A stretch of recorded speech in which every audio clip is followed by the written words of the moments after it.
Okay, it's 11:30 and I will call. Okay, it is 1:30. September 11th here. Call our regular commission meeting to order. All commissioners are present. If we could go around the room and do introductions, please. Starting with David Kane, formal. Sorry, I thought we were going on this side. Well, go ahead. You can do it. go right ahead, Ann. Interrupt for Morrow, Great State Center, BCDA chamber. Kip Krabs, Morrow, groundwater recharge project. Everybody report. Kathleen Hendricks for Morrow. Lisa Middlesworth for Morrow.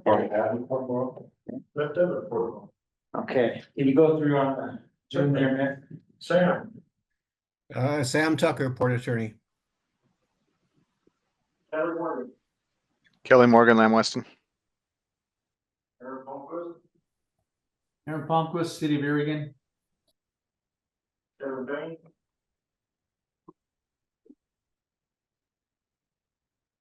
Kevin Bain. We can't hear you, Kevin. Can you hear me now? Hello? Okay, we can hear you, Kevin. Okay, yeah, Kevin Payne, Morrow Soil and Water Conservation District for the Lower Willow Creek Recharge Project. Martin. Marcine Bray on Porto Morrow Warehouse. Kim's iPad. Kim Cutsworth, Willow Creek Valley Economic Development Group, Hepner.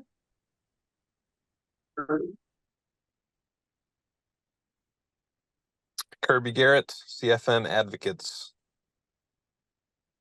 Raven Hayes. Hi, Raven Hayes. I'm here on my own. Ryan. Hey everyone, Ryan Gleason, CFM Advocates. John Doherty.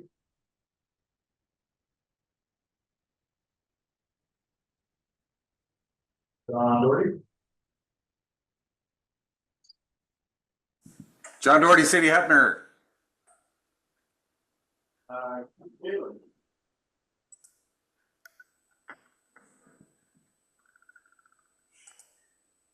David Black. Hey, sorry, y'all. Well, issue with my audio. My name's Caleb Lay. I'm Director of Policy and Research, Oregon Rural Action. Thank you. Okay. Thank you there.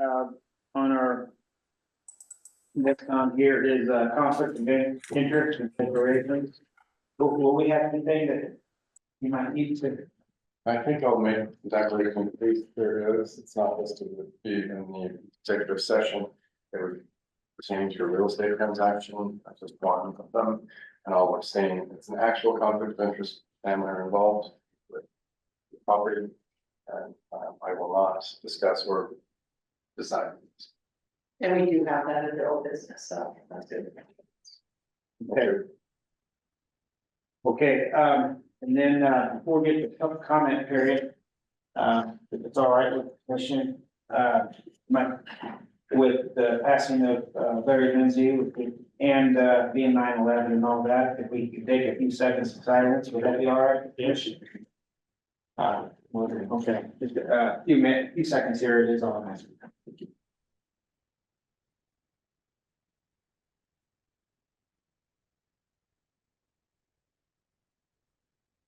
Okay, thank you.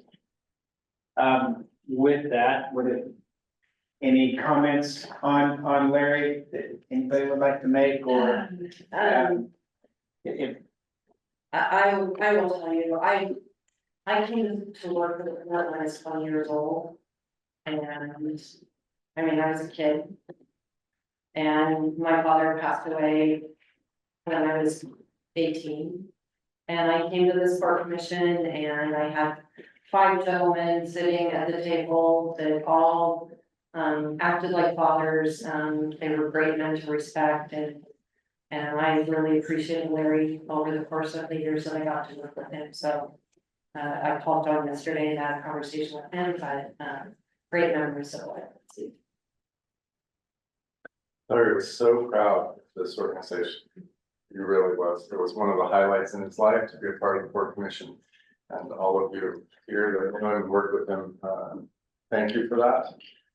He really did appreciate you, and was so proud, would mention it. And not his accomplishments, that's not what he blah blah. It was the port, the building of the port, the things that have happened here over the years, so thank you.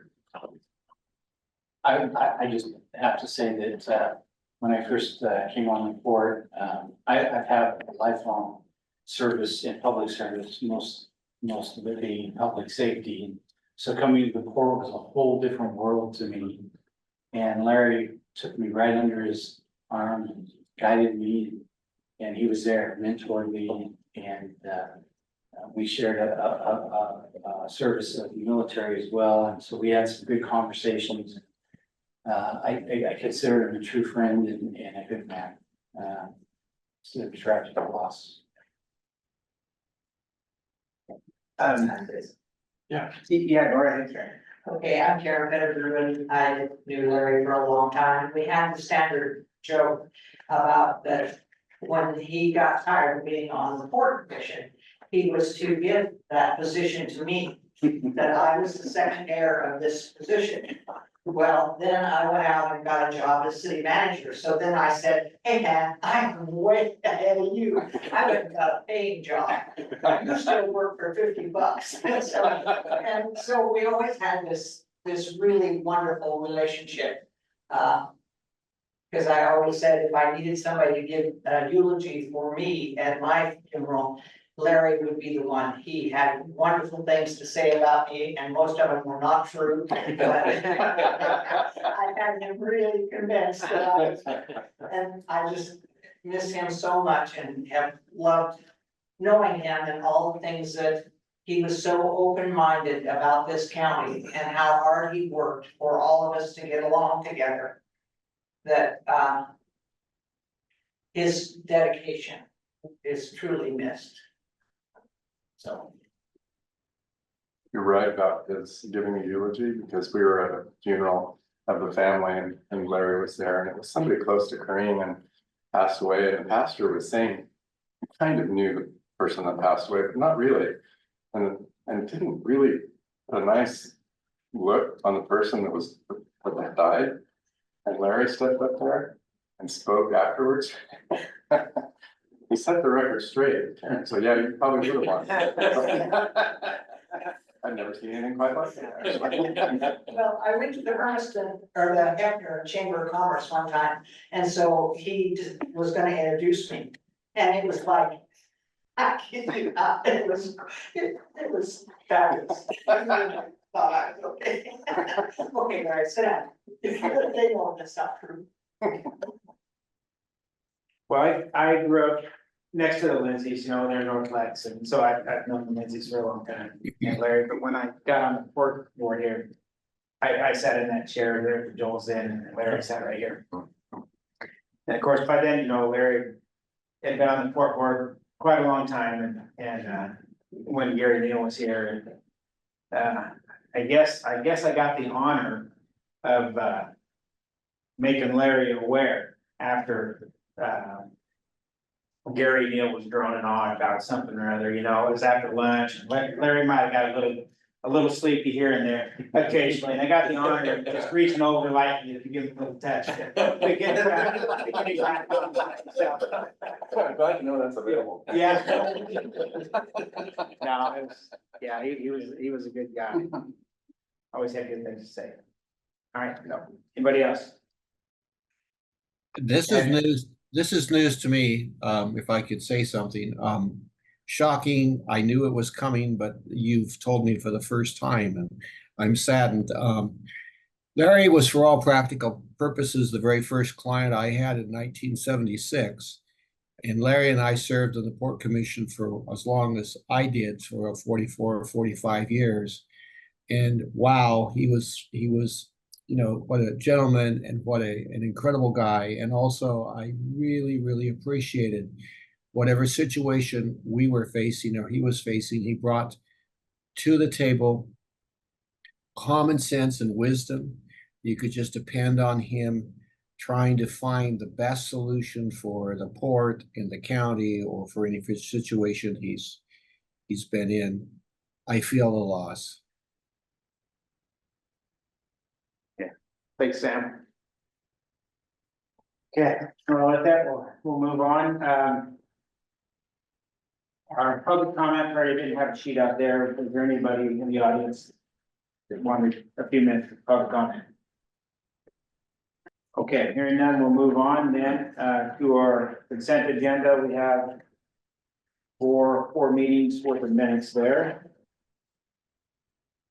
Mr. Chair, Yes, I would move to approve the consent agenda as presented.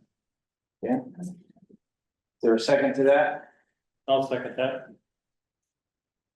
Okay, Rick has moved and Joel second for the consent agenda. Any discussions on those? Okay, hearing none, all those in favor say aye. Aye. Opposed? Motion carries unanimous.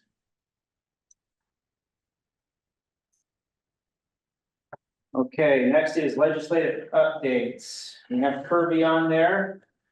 It's like, All right, Are you yes, ready? thank you. Yep, I'm ready. Can you hear me okay? I'm traveling today, so I'm on the road, so I apologize. I'll be off video, okay, but you sound good. Yeah. you're okay, good. perfect. All right. Well, we are in the thick of it in DC, believe it or not. There are just 55 days, I think 55 days till the election. In case you missed it, there was a debate last night. Probably the only one we will see between Trump and Harris this campaign cycle, but it's yet to be seen. I'll spare you my full analysis, but unlike last time, we actually expect both candidates to remain in the remainder of the race. So there's that. But back on Capitol Hill, so Congress is back in session. As you know, they were out for the August recess, their typical summer recess, but they're back. They've got 3 weeks and kind of a legislative sprint to the finish. Once they get past that, they'll go back to the states, to their districts for the home stretch of the campaign through the month of October. But before they get there, before they leave town, there are a number of authorization bills that are expiring at the end of the month. And kind of the number one to-do item is, of course, government spending. So the current authorization for government spending expires at the end of the fiscal year on September 30th. As you know, in a perfect world, Congress would be passing a new full year compromise bill that would fund the government for the entirety of the fiscal year through September 2025, but they are, as usual, nowhere close to that. So instead, they will be passing a short-term bill that will extend government funding for a period of time that is yet to be seen. And so that's kind of the debate between Democrats and Republicans right now, how long that's going to be and what else they are going to attach to it. So House Republicans' current plan is to extend current funding levels for about 6 months through March of 2025. Republicans are confident that they're going to do well in the election. They think they'll be in a better position then to negotiate a full year spending bill. They also want to attach the SAVE Act to that, which would require proof of citizenship for voting. Republicans were going to put that on the floor today for a vote, but had to pull it at the 11th hour because it was clear they didn't have the votes to actually get it across the finish line. Even if they were to pass that, though, it is not going to go anywhere in the Democrat-led Senate, where they will be pushing a quote unquote clean CR, continuing resolution bill, to extend things into more of November or December. But President Trump has told Republicans not to pass any type of a spending bill that does not include the SAVE Act, even if that means shutting down the government. So it is sure to be an interesting few weeks here. We'll see how that all shakes out. But in terms of port-specific items, we are continuing to help navigate things for EPA, for the port's pursuit of WIFIA financing, for the wastewater infrastructure upgrades. And then separately, we also expect awards to be announced by DOT and MARAD soon, any day now, for the Port Infrastructure Development Program, That is the program where we submitted an application earlier this year for a planning grant for about $650,000 to identify long-term solutions for Terminal 3 and structural supports for the crane out there. So this is our, as you remember, our first time pursuing things for that. For programs like PIDP, it's always a little tricky on the first try. It may take another bite at the apple, but you know, we've at least got a shot here. So we'll keep you posted on what the news is on that front. But otherwise, that's all I have for today. I'm happy to take any questions. Any questions for Curtis? Okay, thank you, Curtis, appreciate it. You bet. Okay, Ryan, you're up next. Hey, commissioners, great to see you this afternoon.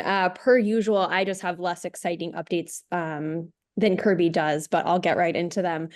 Summer is coming to a close, and with that, on the state side, we are moving full speed ahead towards the 2025 legislative session. Since my last update to you all last month, the Office of Economic Analysis has completed and presented their September revenue forecast to legislators. We are up this biennium for the 23-25 biennium, which is good news. That's over $600 million in general fund revenue, giving legislators some budget flexibility for spending in the 2025 session, flexibility that really didn't exist a few months ago. If you recall, we do have a transportation package on the horizon that legislators will be working on, hopefully to pass in 2025, if not in 2027. 25-27 revenues are still slightly down, but with that bump from this biennium, it is really helpful. The 2025 kicker is nearing 1 billion, up 400 million over the last forecast, which is pretty significant. And an interesting fact, this would be the state's 6th consecutive kicker. But good news, inflation is cooling. So that is fantastic. Democrats in the legislature, though, were quick to jump at the opportunity to applaud the economy as stable. And Republicans, obviously, were going to use that opportunity to argue that the legislature should be really cautious about spending and keep tax increases off the table. So we will see what they do in the budget cycle soon. With the GRB process getting going, agencies, this is a new process. They have been directed to not ask for more than 1% of continuing service level, a huge shift from past practices where agencies really had no restrictions on what they could ask for in their agency request budget. Agencies have also been required to prioritize budget reductions in case the legislature needs to take a look at those in the next legislative session. So the DEQ and the ODA budgets have been posted. I'm currently going through those to see, what they're asking for in the 25 session and what some of those reduction options that they are proposing. Now that the agency request budgets have been put out, the governor will work on her governor proposed budget, which is due December 1st and will include budget recommendations for the entire enterprise. Legislative days are coming up in a couple of weeks, and so we're hoping to see some potential previews for legislation that legislators or committees will be bringing in 2025, and hopefully that will include updates on a proposed water package that Representative Helm, Representative Owens, and the governor's office are working on. Lastly, the proposed permit modification that you heard about last month has been submitted to DEQ, and it is now out for public comment. That's all I have for today, and happy to take any questions. Okay, thank you. Any questions for Ryan? No. Okay, thank you, Ryan. Okay, moving on to the old business, CDA updates. I know we have a meeting next week. Anything? 17. Yeah. Is there any executive session update, anything on CDA that is coming? Sam, do you have any update you want to give us an executive session on CDA?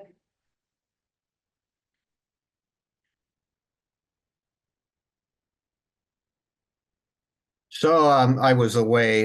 Can you repeat that, Lisa?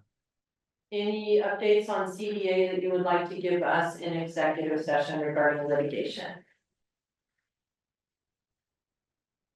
I don't think I have anything to add over what we had last time. No developments. I just would like to make a quick comment that, we had a rather heated meeting a couple of meetings ago, and it had to do over had to do with our representative, what was said, or what she was representing as a commission. And after seeing some minutes from 2022 of a CDA meeting where, and I can read it to you, it talks about this exact issue of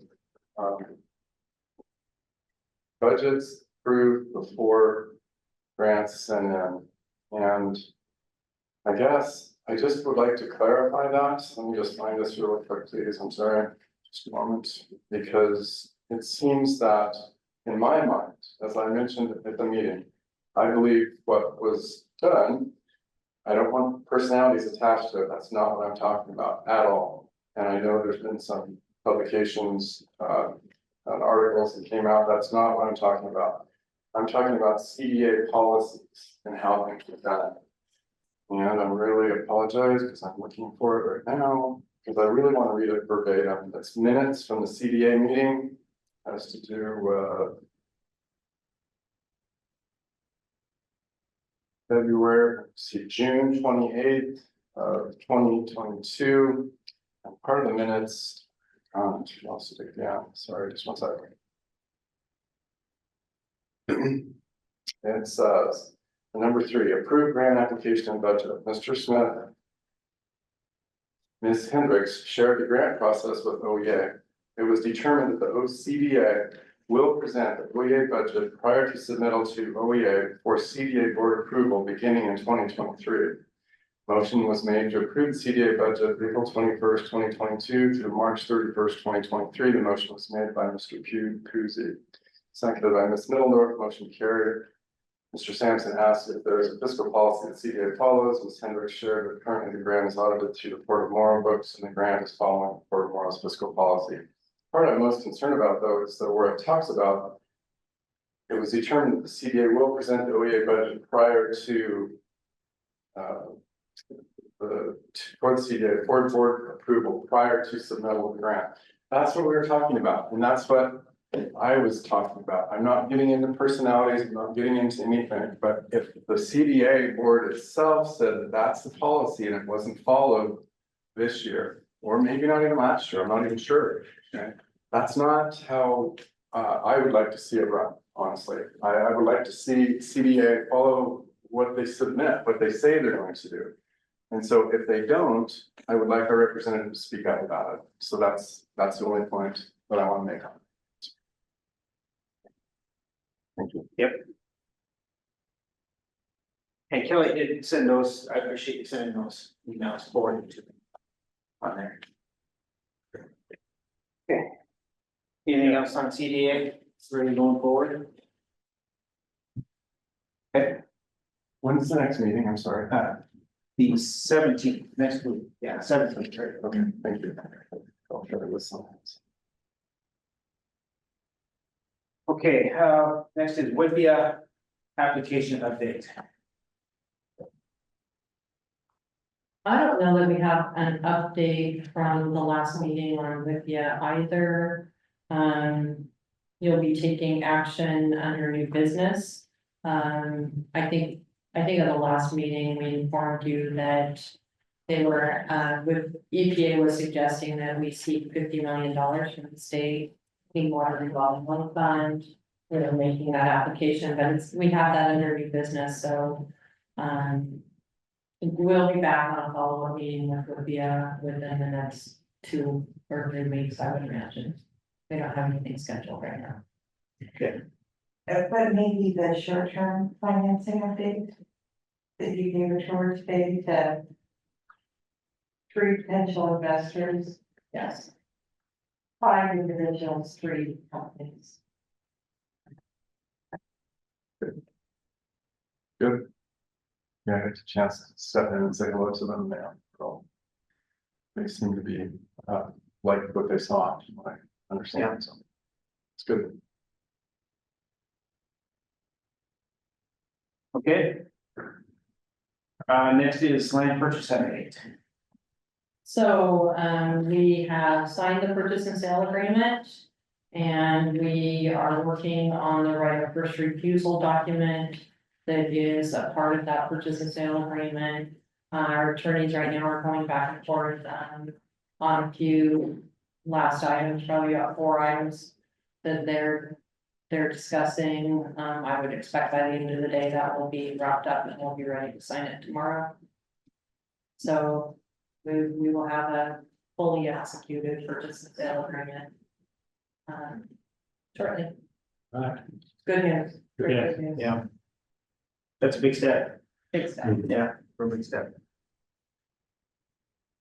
Okay, any other old business that we need to go over? There's one more item that I would like to talk about under old business. I think you received an email yesterday from Rock Solid. Rock Yeah. Solid is an aggregate mining company. They've reached out to us several times. We have had meetings with them, phone calls in person. I think they've come before this board. I know they've come before the CDA board. They are interested in aggregate mining out on the CDA property. We continue to tell them we don't have control of that property. We have not been interested in aggregate mining. I think we've been pretty clear about that too. We have prime industrial property here in the industrial park that has been tied up for years and years because of an aggregate mining contract. It's property that we could have put into better protection for industry. And the other thing that I just want to clarify is that the company is owned by a very close relative of Mark. And even if we were to be interested in that type of business, we would probably be going out for a request for proposals to not give any kind of advantage to that company. So that's just an update there, and I will respond to her again. And there's no reason for me to respond, this, right? There is not, there's not. And honestly, we don't have control of the property that she's interested in, so. I just sent it to Council Lisa, just saying that I did receive it, and I assume she knew that, but it's at least it's a response in my opinion.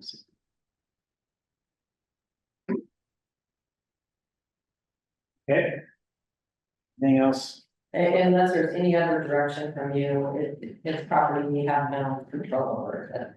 But what they're looking at, is it on the Morrow County side, what they, in the future, I assume they're looking there. Yeah. And is there the question of having aggregate mining elsewhere? If the company owns the aggregate rights and they have to take a farm field out, is that considered removing farming acres when they do something like that? So I'm not following. Well, like if you sold taking out farmland. You're asking, would they have the right to take out farm? Yeah, if they went somewhere else, if they weren't obviously on the CDA properties, it's just desert out there, but. Like, I honestly don't know what the land use requirements are for aggregate mining. People looking at him because he's. You can do a bunch of stuff with EFU on aggregate, but I don't know exactly how to do it. Usually that's rock for your own farm and not necessarily rigs off of, but I know there's certain tonnages allowed that you're able to remove off of that as well. So right, you're in a mixed bag there. The EFU property is not what they're interested in at the Army Depot. It's the Southwest. Yeah. Would you mind giving me a little information on the mining operation we have currently? I don't know too much about that. It's on the port property. We have had a mining operation for 50 years. I would say out there, there's been changes of ownership. And we've slowly tightened up the area of that lease, but we had to wait for some of the terms of those initial leases to end. And then renegotiate, and then once they finish mining an area, they have to reclaim the property to what it was before. And then there's several years before we can really build on it. And we were sitting out there with a piece of property just south of where they're mining right now. That's been reclaimed for many years, and Jacob's just to the point where he's saying, oh, we might be able to go out and market that piece of property for development. Is it because it's disturbed soil or something? When you backfill something so large, there's no way to compact it, you know, that the compaction effort to take it back to, you know, satisfactory compaction is an issue. And so you've got natural consolidation that takes between 7 to 10 years to get it to like 85% or 90%, which is a percentage of compaction that you could deal with shallow foundations. So you could build on it, but you're looking at deep foundation, which would be steel piles, pile caps. So it's very, very expensive construction type. This mining agreement that we have continues then into the future? Yeah, I think there's 10 more years left. We're getting close. Yeah. They were asking for an extension in 4 or 5 years. Like a good decision. Okay. Anything else? Okay, moving on to new business. Lower Willow Creek Managed Aquifer Recharge Project. Kip Krebs is here to give us that. Before you start, Kip, anything you want to add on that? Yes, so, Myth and I spoke with Kip, got a little bit of background on this particular project. We in turn, called Kevin Payne at the Morrow Soil and Water Conservation District. And so we got both of them here to give a presentation, asking basically for a contribution to the project. So, I was thinking about it. I don't know exactly how that all affects things. Those land unit owners have to create, it's a little different than we started with a number of years ago. But it will involve cow farms. Do you think? So I can visit cow farms, should, you know, maybe I should declare a conflict of interest here, potential, I guess.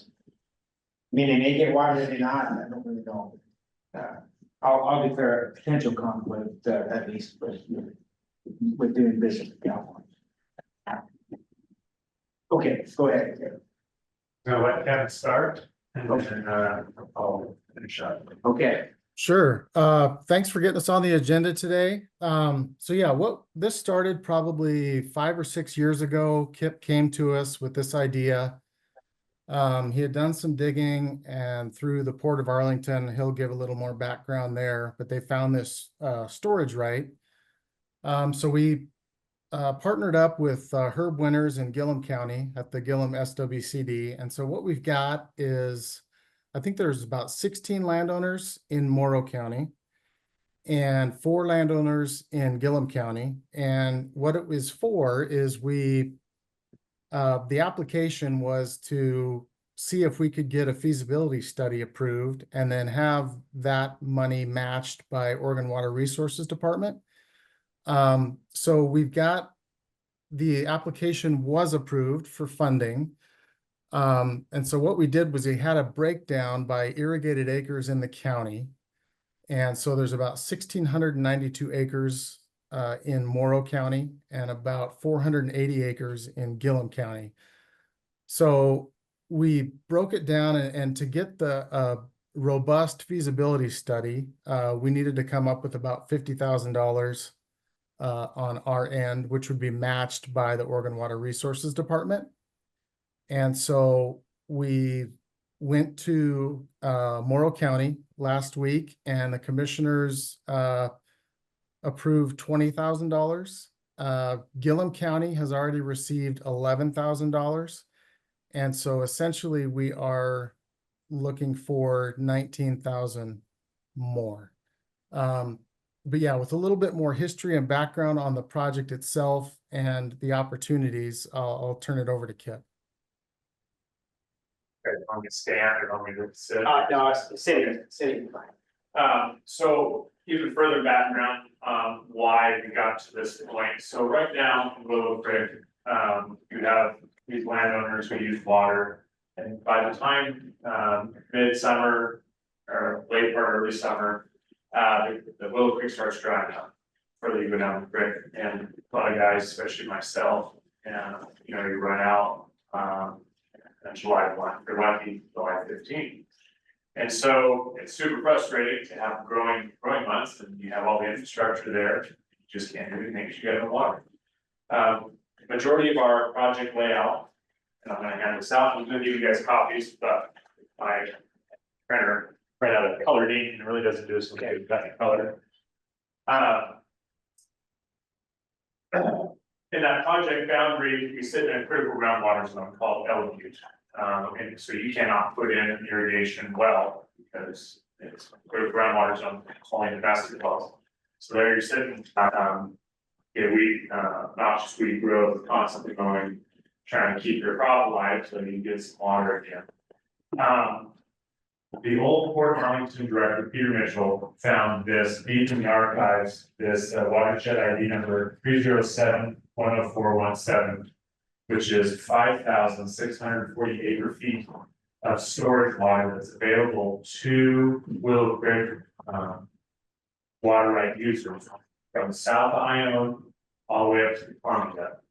The water can be pulled from starting December 1 till April 1 or April 15, depending on the flow, and that's kind of the water master's determination. So it's pulled from the creek or From Willow Creek, it has to be pulled, stored, utilized in that green boundary. Right. So where Ray Creek meets Willow Creek, that's the start of the project. If you don't know off the top of your head what 5,640 acre feet of water is, that is 1,837,799,640 gallons of water. That would go a long ways for guys who run out of water, starting July 1 or 15. So, going back, we finally get the ball rolling, went for COVID, and take a few year off on COVID, did its thing. Now we're back at it.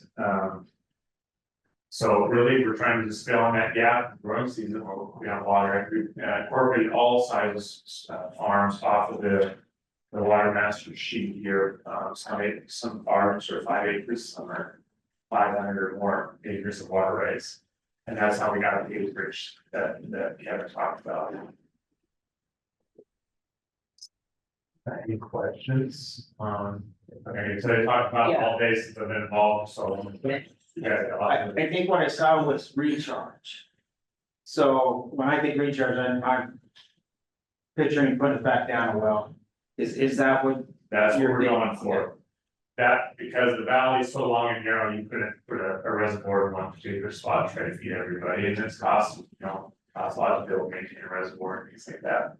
So part of the study that we're getting money for is to determine which parts would be good places to pull the water, purify the groundwater quality, and inject it into hopefully an existing well and or a new well. And then pull out from in the midsummer, heat it when it dries up. That's the game plan. Hopefully we'll see what the study tells us. I wish I had that answer for you exactly, because I've wanted to know too for the last 7 years. What would be the plan? How long would the study take? Kevin, a year or less? Yeah, the grant itself, we've got a couple years to get everything buttoned up, but I think the study, they could put it together a year, a little over. So is there one aquifer for that entire valley then? It'd be great if there was, but I don't think so. So you're pulling surface water, cleaning it to a potable standard and dumping it down the well. Injecting it under pressure, you can't just free flow let it out because you get air levels, but yeah, injecting it. And were you looking at doing UV chlorination? Or have you even gotten I haven't got that far, but just self-taught myself a little bit, some sand filter the van, whatever's cost effective, you gotta pump it back up. There was affordable water for people to use. And would that be like a water district type to? I'm guessing we're gonna have to make irrigation districts, depending on how the layout of potential piping system is gonna be. That's just my guess, but I'm pretty sure we're gonna have to be able to police it. Yeah. And be able to run, find it, pay what road to use. And I believe early on, the water master, stated that we'll have to probably start irrigation just when we get closer to a final. Is this kind of thing working somewhere else? Yes, I talked to, Madison and Carly or Butter Creek, they're kind of pioneered it, correct me if I'm wrong. And they, wealth of information on trial errors they've gone through, so just valleys over, Butter Creek's doing the same thing. And not every landowner is gonna have a well. No, we're hoping that maybe wells that are currently used that are irrigation wells that were grandfathered in before. The critical groundwater zone was established. We're hoping that their wells will be good injection points. And then hopefully be able to use them, and but luckily for Morrow County, the old Hebner Ranch railroad right away. Grades on, so there's already utility easement through there. So we kind of already have a point of access to everyone's land, because all the irrigated acreage is on each side of it. South line all the way to Columbia, so you already have that handy distribution point. It's just how far do you go one way, look for well at the top, maybe gravity compression line. That's all the things we're trying to figure out. The studies themselves.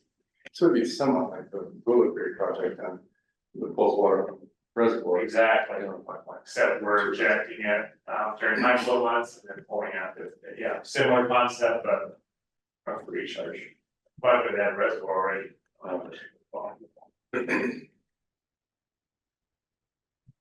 Any other questions? I know, there's a fair amount of ag products that come from that whole Willow Creek area that make its way, whether it's in the Morrow County or down the river to either Arlington or just Portland for exports.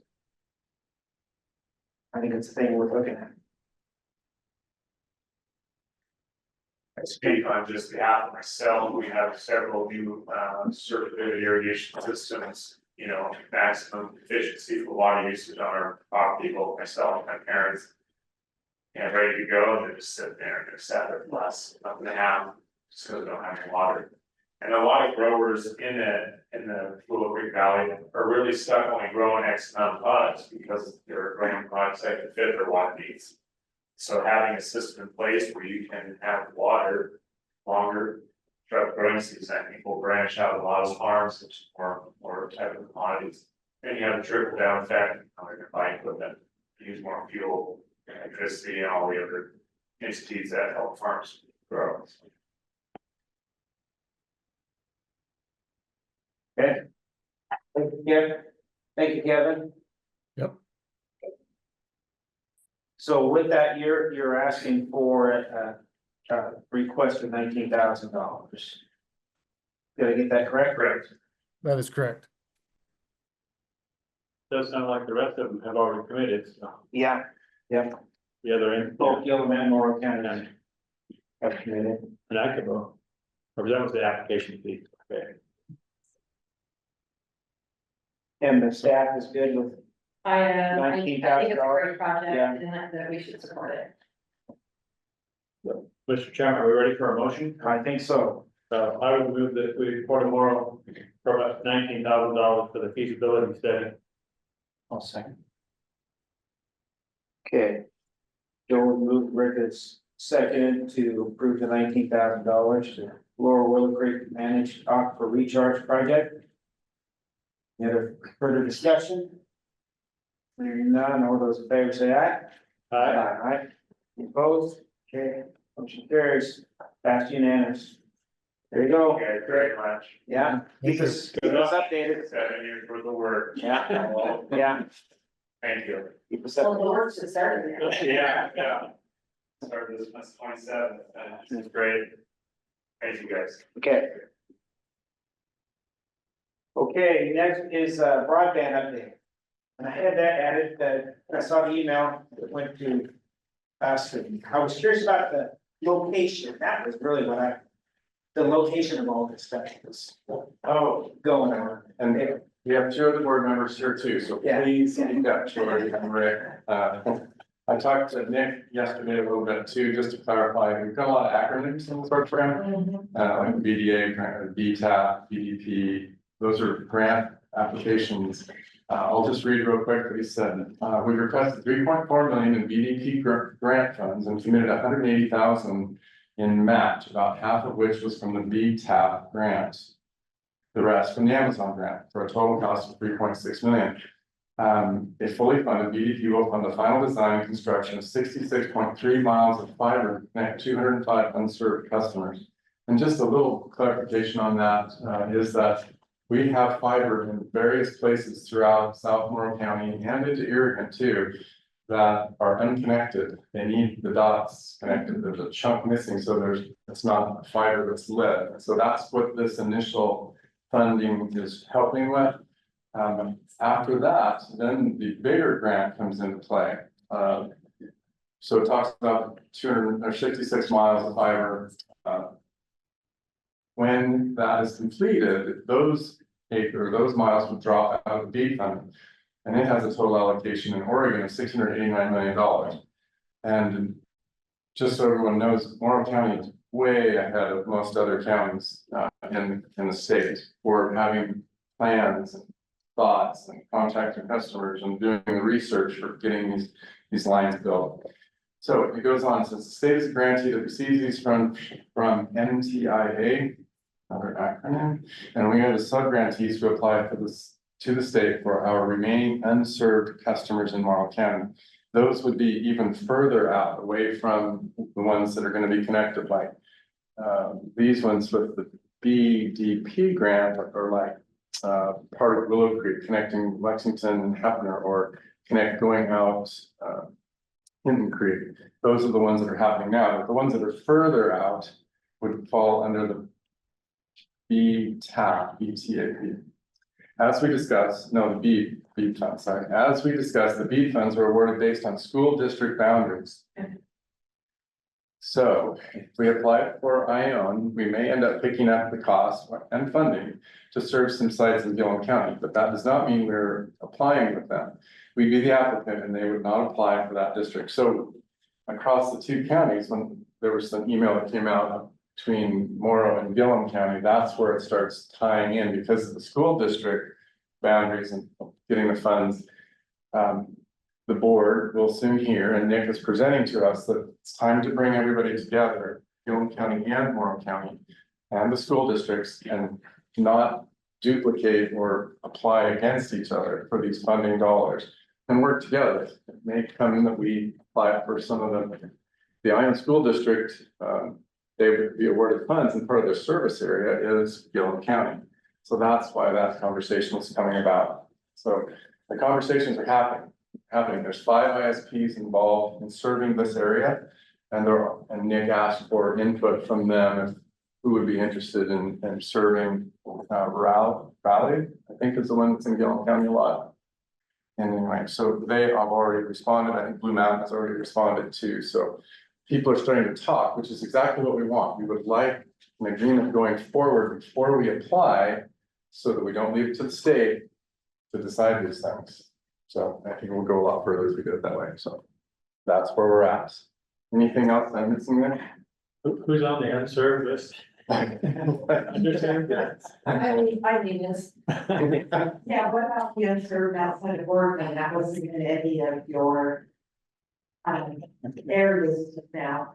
Well, I may not have said all the areas, honestly.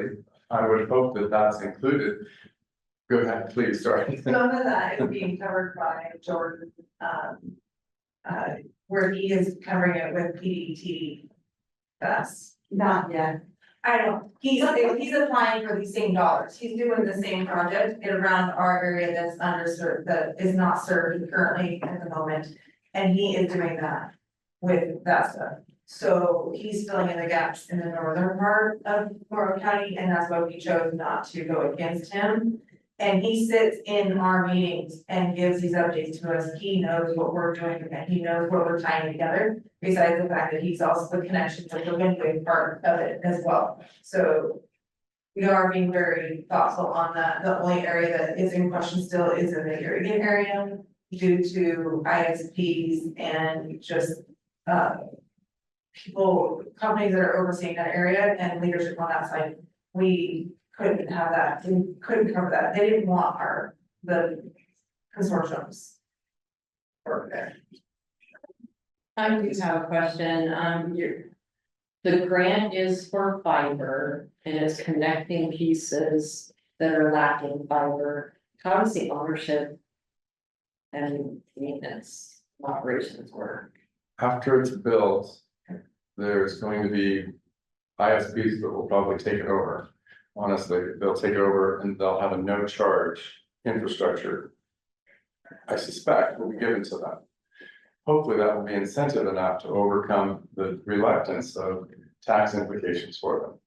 And ongoing maintenance, because that is a concern. A lot of the fiber like in South County is hung on the basin poles. Well, it's a little easier to maintain because you've got a partner that's, if the pole goes down or fire comes through, they'll be putting a pole up and it's not hard to hang fiber on it after that.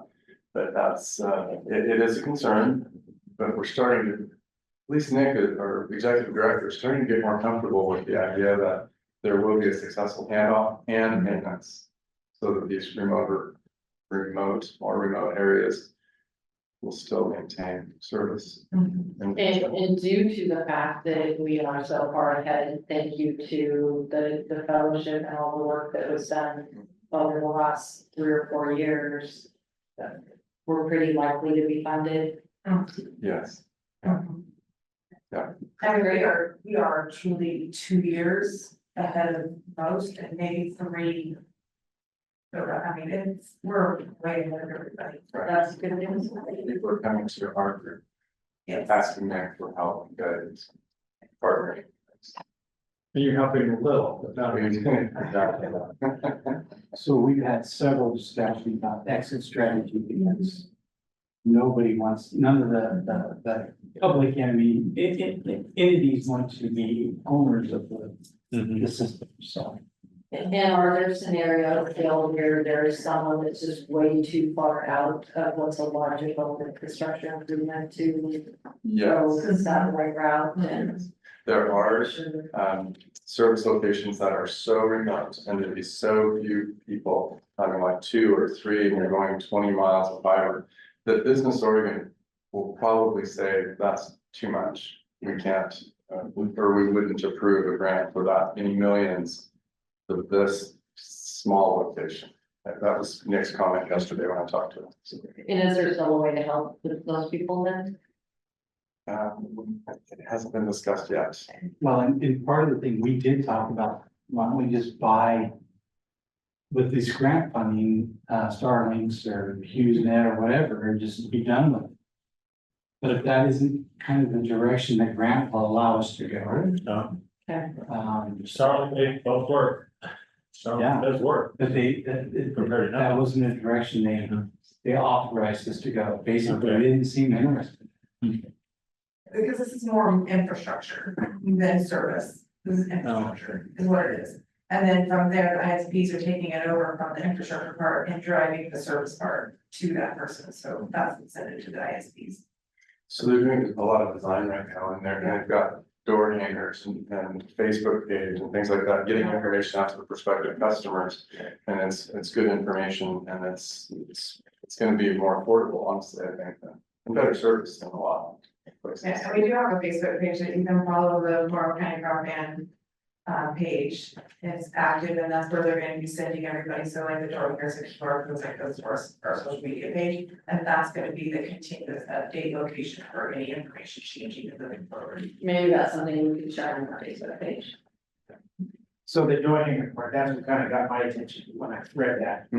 So, you know, they're actively trying, looks like a pretty big number of door hangers, but. Yeah. Those folks wouldn't be connected just yet. It's just all, they were working on it. And This is trying what to you get it. can receive once this is completed to your door, this is the cost it would cost you, so like $30 per hundred, I mean, the cost of it's gonna be pretty horrible. Yeah, and then they're also out doing, inspections. How do we accomplish this project? And that's why they're also hanging up something. They don't get shot. Yes, we are doing work for actually somebody, Yeah, exactly. yeah, survey work.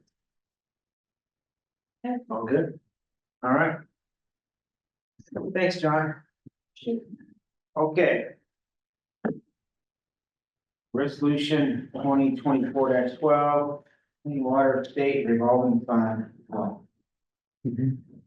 That's in your packs there. Okay, as Lisa has indicated, the Rivia people made a recommendation that we apply to the state for 50 million. The same project, not anything additional, it's all part of what was in our original Rivia application. This is just asking for approval to apply.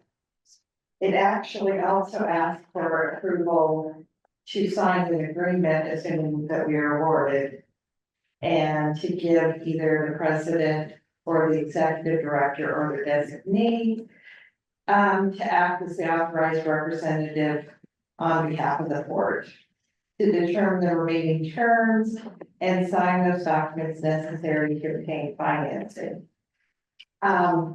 This fund can amortize over 30 years, which is longer than I had originally thought. And currently, the highest interest rate is 2.66%. Yeah. So it's substantially better than what you money. And, I can't remember what Lisa said, but she didn't say, but we were told that we weren't going to be able to apply till December. Well, then they decided that they haven't reviewed the August application yet. And if we got this in by Monday, they would consider us at the same time and consider the August applications. And where we don't think the funding would be immediately available in time to like have with land purchase, we'd really like to tie down. And this would probably be something that we'd stick with. We would stick with for the 30 years. Right, yes. Because I doubt we'll get anything better. Right.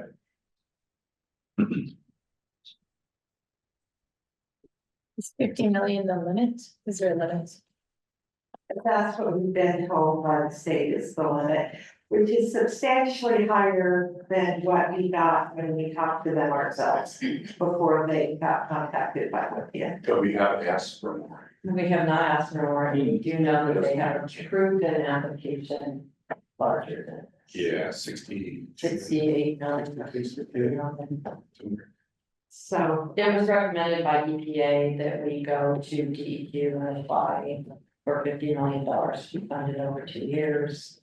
It reduces the request from WIFIA and it makes the state of Oregon a better partner on this project. And I believe that we might not even have to do it split over 2 years. They might be able to do it. it also has built into the program, and I don't know the details, the opportunity to have at least 2 million forgiven.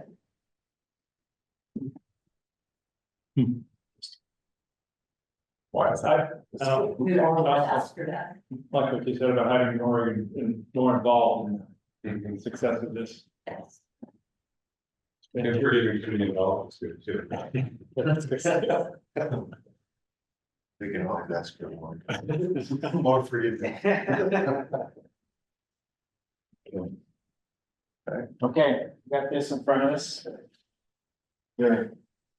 I would make a motion to approve resolution number 2024-12. Please. Okay.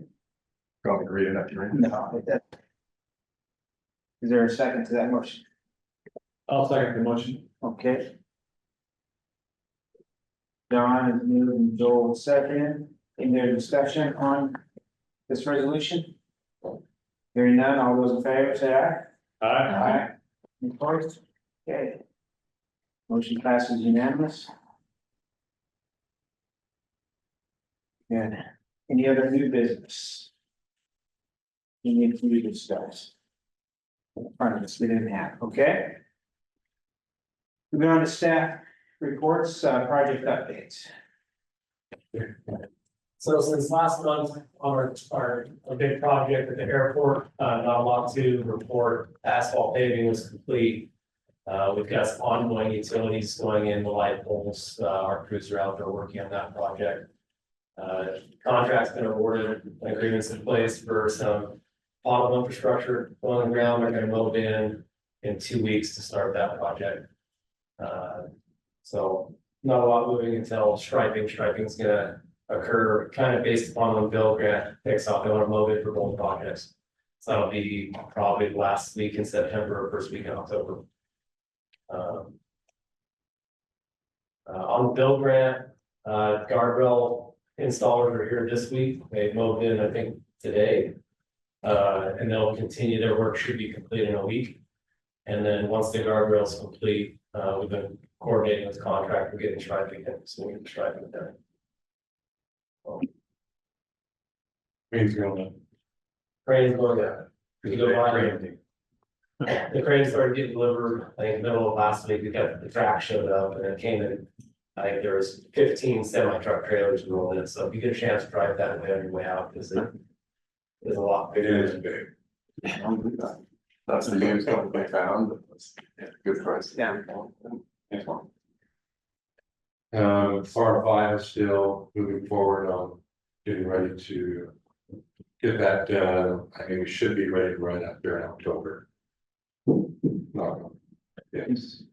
So that's gonna help us this winter. Sage Center, finishes are going in, carpet's gonna start next week. Hopefully in 3 to 4 weeks, we'll be pretty well completed with that project. Anybody signed up to use it yet? People are excited about having that much space. I mean, we had a meeting plan Weston on that tour and Kevin Morgan's very excited about having a full place where they're gonna have a full company-wide meeting at, so with that kind of capacity. So I think it's gonna get a lot of use. The facility use agreement is live on the stationer's page at Visit Station under facilities, and we are taking anything after the first of the year. At this point in starting, we have some expos, we're working on a workforce. Expo training deal where schools are renting them already. We have, our calendar is actually looking very full, so if you guys. I'm requesting anybody that's local and wants something on the calendar, I recommend you getting it done sooner than later. Because the dates are filling out for like the first 4 months of the year. Oh, great. Another project we're working on is dredging for T1, turn south for T1. We're getting close with Myriad on that agreement, getting through the EA for that project. So we're hoping next month we'll have that project out to bid. And we'll be here to have this week. And getting the reports. That's our goal. So EA is environmental. Exactly. And the hardest part of this, Joe, is that, we've got consultants working on this, but it all goes through Myriad. And it's like the Myriad, there's like 10 of them, none of them talk until we have a meeting. And it seems like it's always their environmental review person that keeps holding everything up, so we just keep poking. And this turnstile, it's been talked about a long time. It's a grant we applied for in 2019. 5 years ago. And, yeah, 2019 was our award. Environmental is the biggest issue with the 1.8 million dollars. 1.6. 1.6 million. It was right now. 1.8. Right. But Jeff's done a good job staying on Myriad and keeping things like that. He likes all his duties. So he's Oh, yeah. He's our airport manager. He's Have a going Job concern. to see this Myriad grant. Yeah, exactly. I think that's it. Now the crews are working at Farm 5 on maintenance. It's Tim on for maintenance. It wasn't even disappeared, so. That's all you have for projects, still, Mark? Yeah, yeah. Okay, yeah, you want to move on to some I don't think we maintenance have, updates? I don't think we have any pictures. No. We don't. I know we continue to work on Southwest, continue to work on Farm 5. We have crews at the airport. We're all over the place. We're all over the place. Yeah. Busy, busy. Yeah, still trying to hire more people. Hire more landscapers. We've got weeds that are starting to get out of control, so. I think we got. You know. Yeah, I asked about it, like, was it, Oh, yeah, that, project? salt test has been done and all the samples are at the lab right now. We should know by the end of the week where we're at. So, yeah. Good, thank you. Okay. Financial update. Okay, well, we hope to get a investment presentation out to you with your email shortly after the meeting. If you have any heartache with anything that our consultant said, be sure and let us know, otherwise it's probably going to be uploaded tomorrow. It's not a lot of notice, I realize that. They took a beautiful presentation and they stuck all this extra stuff in there that they thought was important, so. It goes from beautiful to kind of clunky, but. Okay, so when you look at the cash schedule and you look over on the right hand side, you see the restricted column. And down a little ways, you see that 11,701,876. That is gonna go out in a wire tomorrow, so those of you that get the emails from HBO and you see that we wired out $11 million, that is the plan. And that's to go towards filters for the water treatment Facilities. yes. Yes. We had to prepay 65% before they'll construct them. So that was for that. You will notice a reduction in our unrestricted cash. That is due to the funds that we wired out as part of the purchase and sales agreement. We are still doing fine, but it can be really exciting to get this other financing done. It would be great news. I apologize if there's any allocation issues. Frankly, I haven't looked at this month's budget actual yet. We are just constantly responding to investor questions, and that's been our priority. There's lots of interest. Lots of interest, lots of really valid questions. I want to say just believe us, but you know. They want proof. I think the meeting went really well, we went out, looked at the farm property, we drove through East Beach. We drove to the airport and looked at the investment there. We took a tour of Lamb Weston, Kelly was on the call when he left, but they did a great job talking about the history of Lamb Weston in the region, the future of Lamb Weston in the region. And how important this basin is for potatoes. And the amount of investment they plan in the future. Yeah, because it was a little bit concerning to have them remove themselves from the enterprise zone program. Yes, it So was. that's why I accepted you. So I'm glad to hear that they're still considered involved. And, I've lost my train of thought, so I guess I'm done unless anyone has any questions. How about the audit? Are we on schedule for the audit report? Okay, you're currently waiting for two items, the actuarial, study for the other post-employment benefits. No, that's a really small dollar. The other thing we're waiting for is the patronage credit allocation from Unitil Electric. And they have it. They said it's going out tomorrow. Unless Lisa's more successful than I am, we'll have to wait for it to come in the mail. But she might have better luck than I do. Right, we're going to ask for that electronically. Which we have asked for, but. We're going to ask someone else.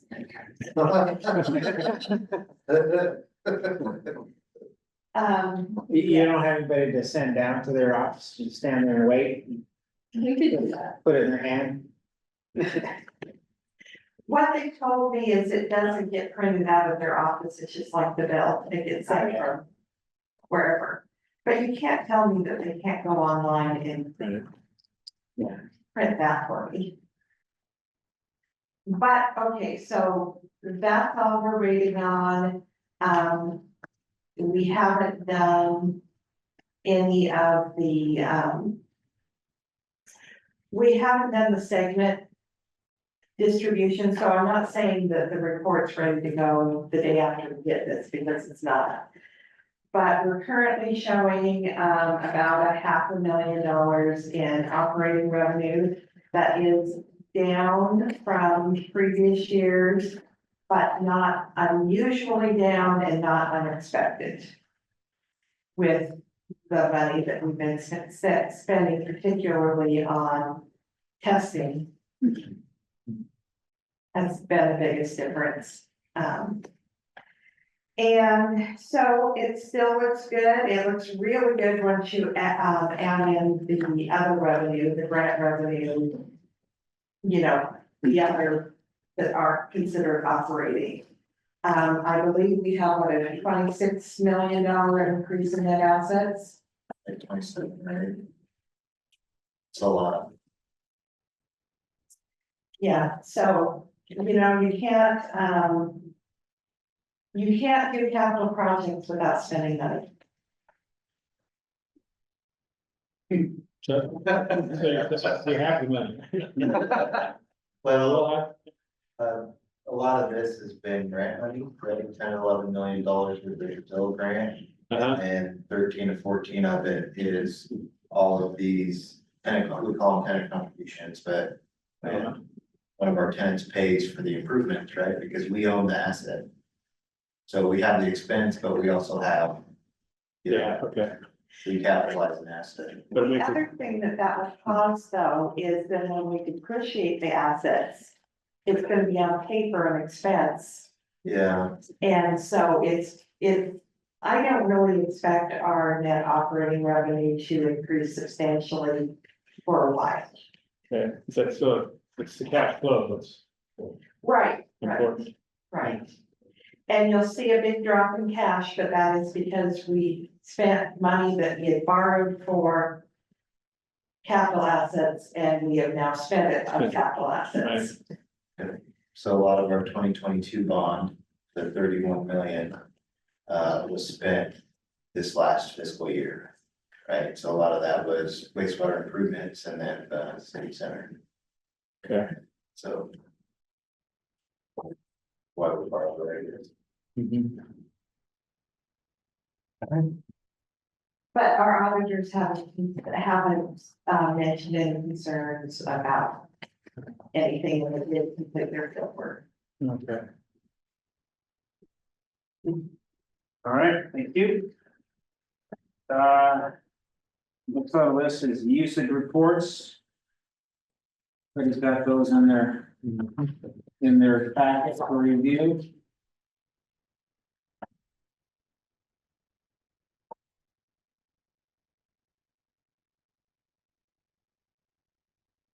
Didn't see anything in there, so. Other than the water, what's last year, that kind of thing, so.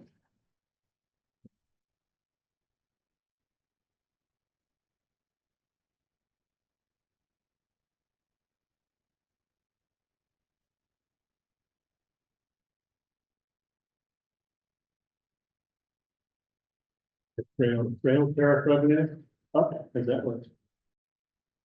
Say that again, Joe? Rail tariff revenue? Yeah, that looked weird. It was like a maybe one shot deal. I think it was Granulars, No. isn't it? Is it unit trends? It would have been because they were 0 last month. Oh. And they were 200 cars this month. Okay.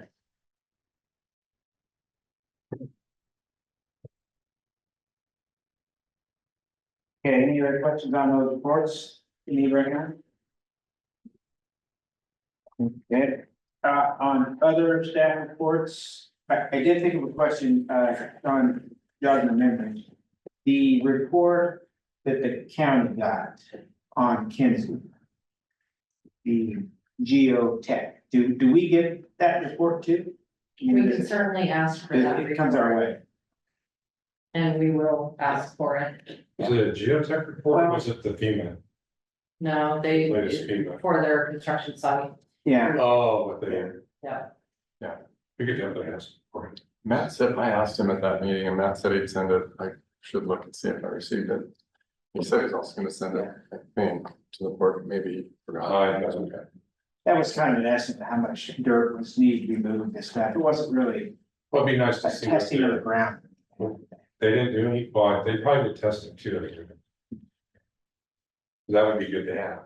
Yeah. That information. Yeah. Okay. Anything else for us? Other reports, Willow Creek Valley Economic Development Group is. Kim still on there, yeah? Yep, I am. Sorry, I haven't been here for a while. Had a rough summer.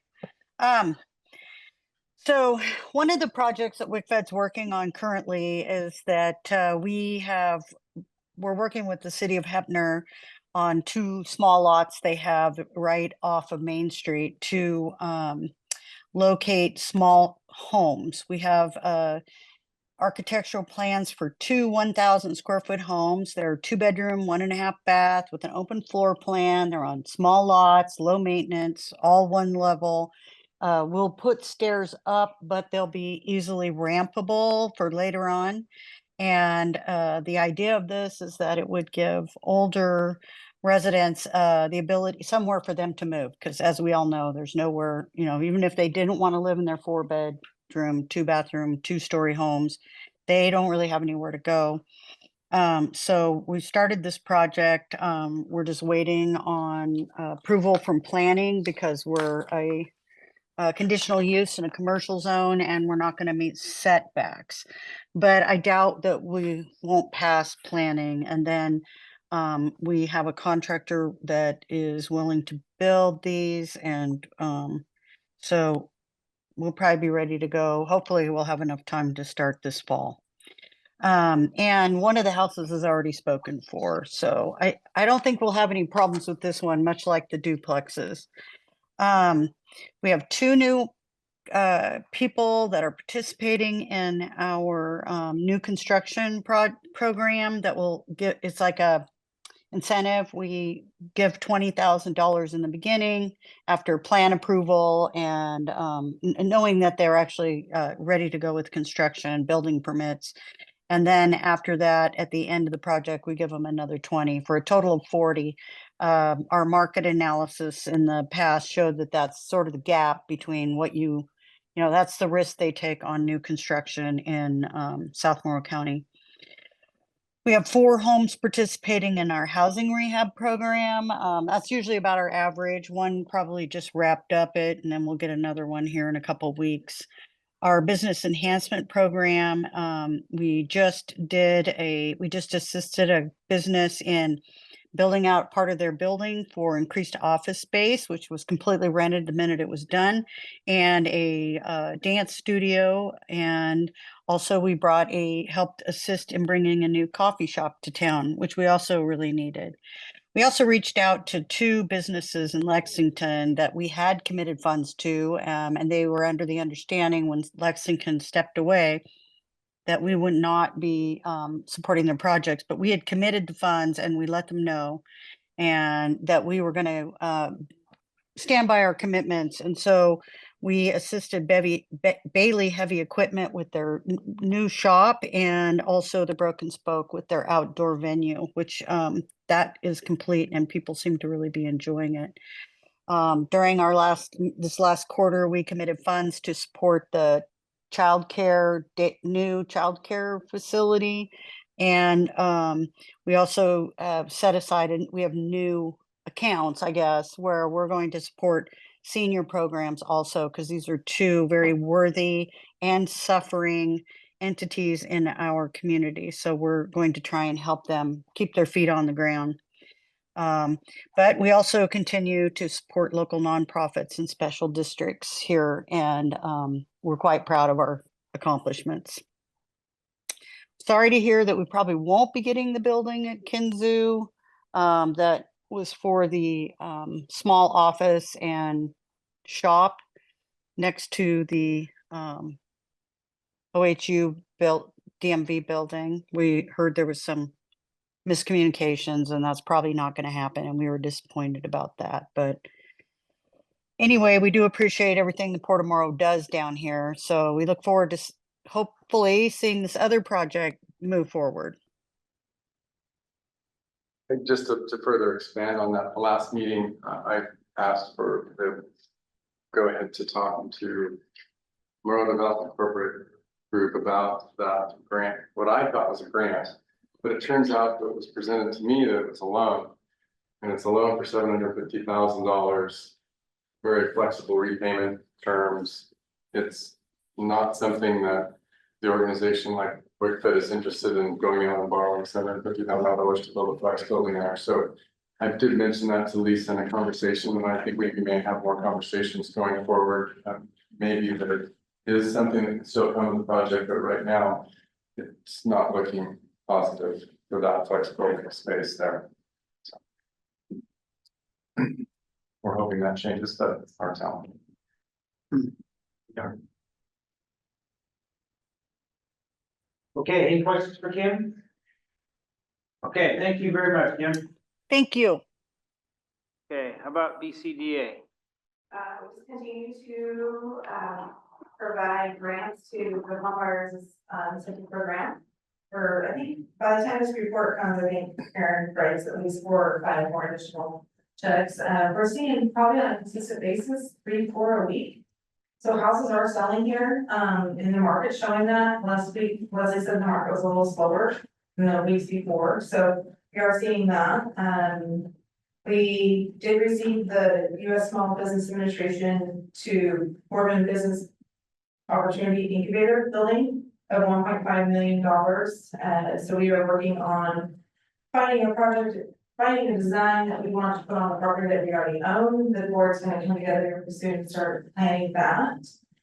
We are working on a new play structure at the Stage Center.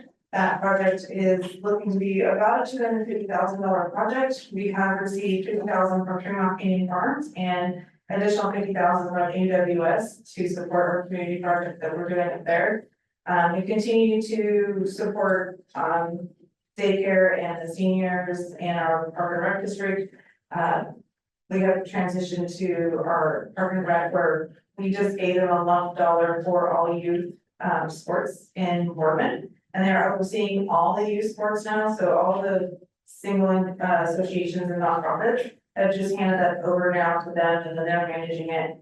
Some partnerships awards to those youth sports, some are just are taking them over completely. So they're having to really take on some high costs of new equipment and new uniforms and all sorts of stuff to get those programs up and running to the standards that they want them. So we supported them on that. And we'll see what that return is here pretty soon at the end of the year. We are revamping our business, incentive grant. And we have not come out with that yet, but we just continue to do what we're doing here and just supporting the community.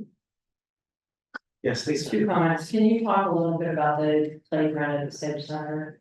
Just to give commission an update on that. So the playground structure is, I don't know the square footage, it's gonna be the entire, so it's gonna triple the size of the structure that's currently there. And it's actually gonna be more of an agility style play structure where kids can climb up and down, they can do monkey bars, and it's almost like obstacle courses with slides and swings, and we've spread everything out, so when we have 100 some kids, they're not all in one structure anymore, and it's all spread out. We are also going to invest in the rubber flooring on it, and the height of our stuff requires a 8-inch fall requirement for the foam, so that foam's gonna be that spray and foam solid piece of material in there. We're gonna go to different construction companies, getting some quotes on what that's gonna cost. That's gonna be an additional $60,000 to $100,000 to, so we're trying to find ways that we can partner with different entities on in-kind work, like removal, dirt drive and stuff like that, because the cost of the project is getting so big. But, I can share with you guys, next time, I'll put a design of the new structure in there. It's pretty cool, working with a game time company out of Portland, who all our schools around here have been working with on their new play structures, so they're pretty familiar with the area. It's gonna be fun, it's gonna be nice because it's gonna fill in the grass, with the increased number of Tesla chargers in our school visits and the in big space classroom, and just traffic in general, that play structure just gets used on a daily basis, and if I have to sit and watch that structure move anymore, it's gonna become a hazard. We really need to spread it out. It's gonna be a cool design, a lot of thought went into it. We have a lot of sensory stuff in it. We have some ADA swings in it, so we can meet that standard. The whole facility will be ADA now. We're currently, our play structure is not ADA because of the access into it and the grass and that rubber mulch and everything else. So it's gonna be kind of cool. We have some sensory stuff on the sides for kids with musical instruments. So it has a completely different feel than what we've seen around our community. And this is not a core project, it's not something, if we're supplying anything, it might be some in-kind labor to remove the existing play structure. This is a BCDA and Tory getting donations for Sage. I'm glad you said that, because I was thinking, how come the porch is not buying, part of the Sage thing, but I'm glad you said that. And it's a community project, it's really, the station has become such a focal point of our community of events and everything else, like Harvest Festival and Christmas tree lighting and winter market and all that stuff. Now, we are really seeing a big community comes up there now, especially since so many people are charged to have electric cars in Mormon. Who knew that everybody would start driving them, but they do.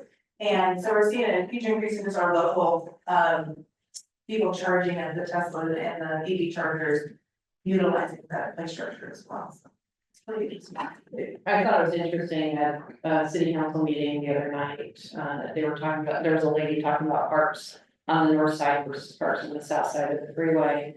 And she included the Sage Center as one of the parks on the north side, so. People do think of it as, in the old play structure is not safe anymore, it's ready to come down, so. We had a pretty tight budget back then. So it's a good sideways. The only other comments I have right now are that $1.5 million federal funds was to the city of Boardman. That's an application that we made. We did this for the city of Erie, we did it for the city of Ione. We can certainly do it for the city of Hefner next year, but we thought Hefner was getting a building that we started with Erie, did Boardman. Ione was not successful in their request, but we will continue to talk to Kirby about more. In addition, They kind of changed that program. They want to rehabilitate more than build new on this program. So maybe Heather does have some things that Kim hasn't already rebuilt. Yeah. That could fit in that program. So is that you're talking about the flex building, flex space? I'm talking, yeah, the flex it for here again, you know, I got the federal funding and the one here in Portland. They've changed that program to where they want to do more modifications or rehabilitate old buildings. Was that congressional designated? Yes. Spending? Is that Yes. how it- Yes, it was. Yes. That's right at Tim's alley. Yeah. Or maybe like these guys, so they All right. rewrite it, put out there, just need to look at it.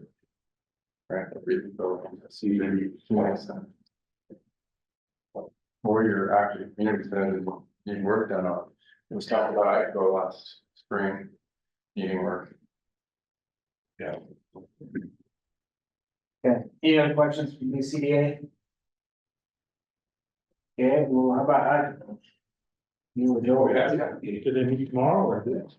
I don't see it heard anything yet. As far as I know, we are construction on our services thing will start probably the second week of October. The things are moving forward there. Yes. It's really good. Let's do that, man. Okay, As a reminder, sorry, Joe, BCDA does meet, each month on the second Thursday of the month here at the port at 7:30. So we'll be having a meeting tomorrow. I haven't seen anything for Echo either. I'm surprised. It was a meeting announcement. It was visiting. Boy, that's out in summer, when I start. And I think the second, third, It should be tomorrow. should be tomorrow, I think tomorrow, yeah. okay, any other reports that we need to cover? Okay, we need to put together the order. Approved. Okay, see on the next page, upcoming events. In the UA annual convention in Vancouver is right around the corner. Everybody planning to go to that, because that's. I'm planning to go, I don't know if any commissioners decide to go, you certainly welcome. I know I will not be able to make this. Yeah, I just have to. That's good though. And a reminder, the Harvest Festival for the King Post Gas Station is October 5th. Okay. Next we get executive session, is there? Unless there's something you want to talk about under those two topics. We've already talked to Sam.